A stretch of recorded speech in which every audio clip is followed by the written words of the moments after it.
know I got the itch to play after last night. We had a winning session. Today I'm back, but we're playing at the Encore. One of the nicest hotels in all Las Vegas, honestly, in all the world that I've ever been to. I love the Encore. The poker is good here. I'm probably gonna play 1-3 no limit tonight, just because it plays a little bit bigger than the 1-3 at the Red Rock. It's closer to like the 2-5. So I'm planning on sitting down there. Hopefully I can play as good as last night. I made a lot of good plays, but let's see. Let's take a look at the hands right now. The first hand I got dealt this session was pocket queens. How insane is that? It gets raised to 20. There's a caller, and this is a hand I obviously have to 3-bet, the third best hand in all of Texas Hold'em. So I decided to make it 70 bucks to go. I'm in late position. Let's see how these players react. If they re-raise, they probably have aces or kings. If they don't, they're gonna call a little bit lighter with their ace kings, ace queens, ace jacks, hands like that. One of the players folds, and we get one of the players to come along. This is the first overall hand of the session, and it's pretty crazy. We see pocket queens. We're headed to a flop heads up.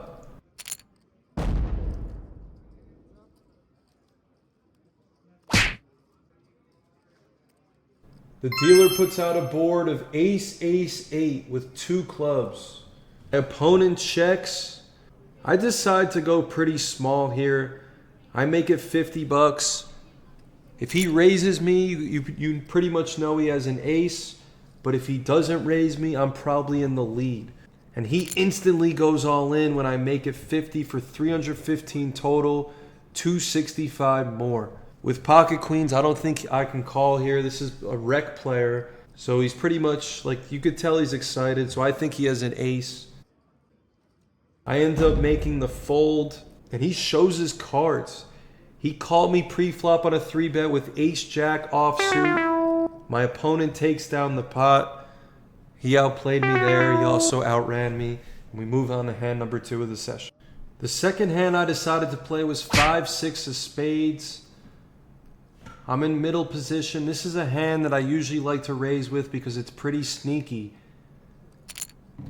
I make it 15 bucks to go. Immediately, the few players behind me fold, and we get the one seat making a call for 15 bucks. We couldn't ask for a better flop on this one. It's 8-5-5 with 2 hearts. We flop trips, and it's completely disguised. I lead out small for 15 to try to seem weak. He calls pretty quickly.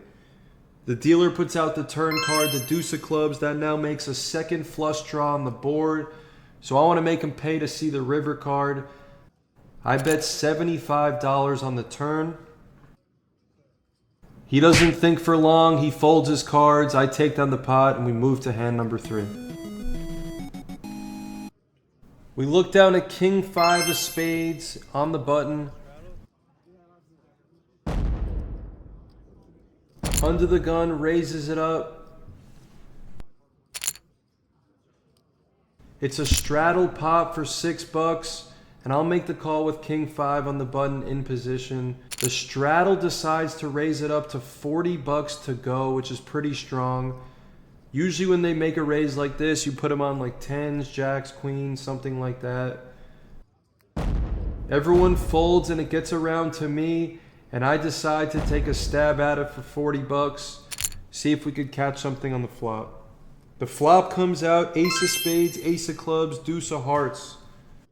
He leads out small for 25. There's a chance we could bluff at this pot on the turn. The turn card comes out, and it's the queen of hearts. And he's no longer scared of the ace. He makes a big bet of 125 on the turn. And the fact that he's not scared of the aces anymore, I don't think I can make a bluff at it. And the queen is also a card that could have hit his boat. So I think for a little bit, but I really should have just thrown my cards in immediately. I make the fold, and he flips over pocket queens for a turn full house. Crazy. I made the move over to the 2-5 game, which is a lot deeper than the 1-3 at the Wynn, and it's a tough game. But we're going to take a shot. I've been playing well. I got 5-6 of clubs. It gets raised right before me to 15, and I make the call with this sneaky hand. We get another player to come along. 3 ways to the flop. I'm in position. The flop comes out King, Queen, 9, Rainbow, which is a busy board. The 6 of diamonds comes on the turn. They both check again. I decide to check again also with bottom pair here. The river comes out and it's the 6 of spades. We make trips. So if it gets checked around again, definitely a hand where we have to bet now on the river. It does get checked. I decide to throw in a bet for 25 bucks, and my opponents both quickly fold. Even though it's a small pot, we still take it down. Every pot counts.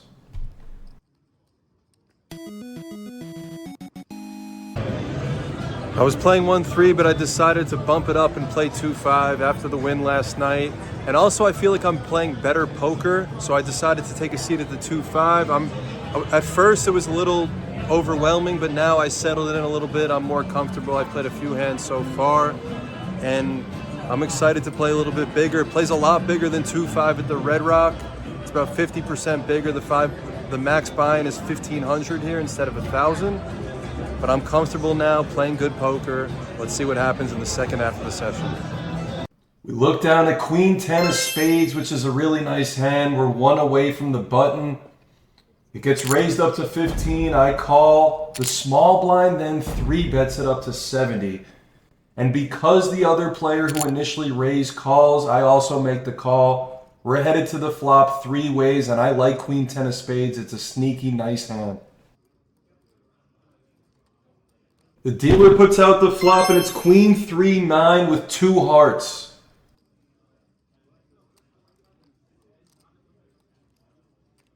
The small blind checks. The initial raiser leads out for 75 bucks. I flop top pair with a 10 kicker. I make the call for 75. And the small blind thinks for a second, but he also makes the call. The turn card comes out the 6 of diamonds, which makes a second flush draw, but doesn't really change things too much. And I'm thinking I need to bet big here to get people off draws with my top pair and pretty much nothing else. So I decide to bet for 250 when it gets to me. Both my opponents then make the fold. We take the pot by being the aggressor, and we move on to the next hand with a W. Now we're in the small blind, and we got pocket 7s. This is a straddle pot, which means it's 2, 5, 10. Under the gun calls. Small blind calls. I was the big blind. I also call. The flop comes out ace-7 deuce with 2 clubs. We flop middle set. I lead out for 15 bucks. I get 2 callers behind me, and then the small blind is going to fold. We're going 3 ways to the turn. It's the 5 of spades. I bet 70. The guy behind me calls very quickly, and the other guy folds. We're going heads up to the river card. The river card is the 3 of hearts. I feel pretty comfortable here, but somehow I decided to check, which I don't think was the right play. I probably should have bet a little bit bigger. My opponent bets 125. I think for a little bit, but this is definitely a call here with middle set. I make the call. He flips over ace-5 for 2 pair. I flip over a set. I take the pot, and we keep winning hands.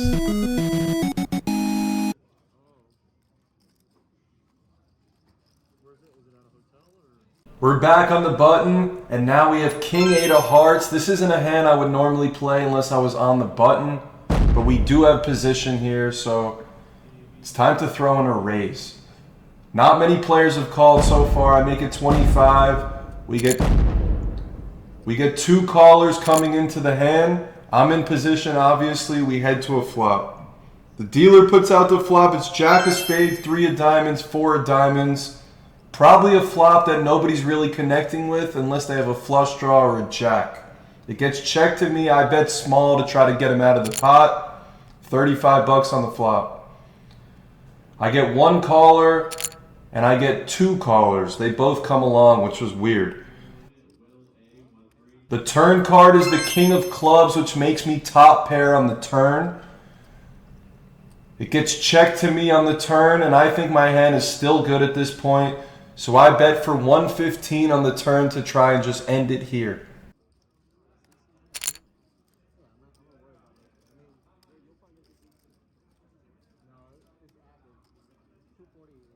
The big blind, he makes the call for 115 after thinking for a long time, and the other player makes the fold.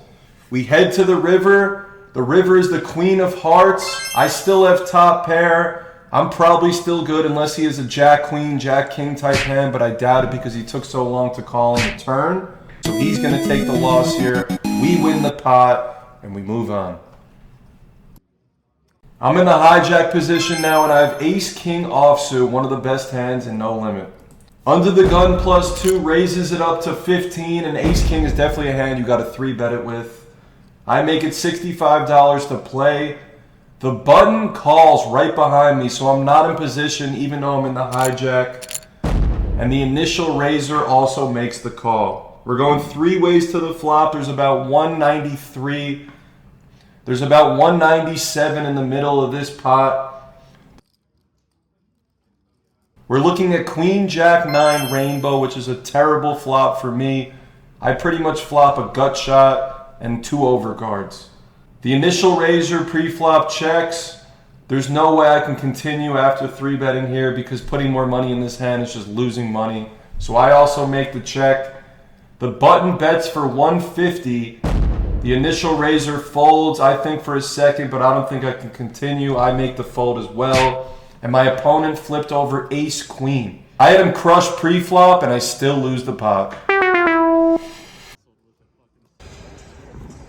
That's a wrap on tonight's session. We ended up playing 2-5, and I didn't play that many hands. I played pretty tight, try to stay comfortable. But overall, I'm happy. I won about 315 bucks. But I won 515 bucks in the 2-5 game. I lost small in the 1-3 because that's where I started. We got to play good. We got to continue to play good poker and we'll win money. It's not about the stakes, 1-3, 2-5, 5-10. Just play good poker and the money will come, and that's what I'm focused on. We'll see you in the next vlog.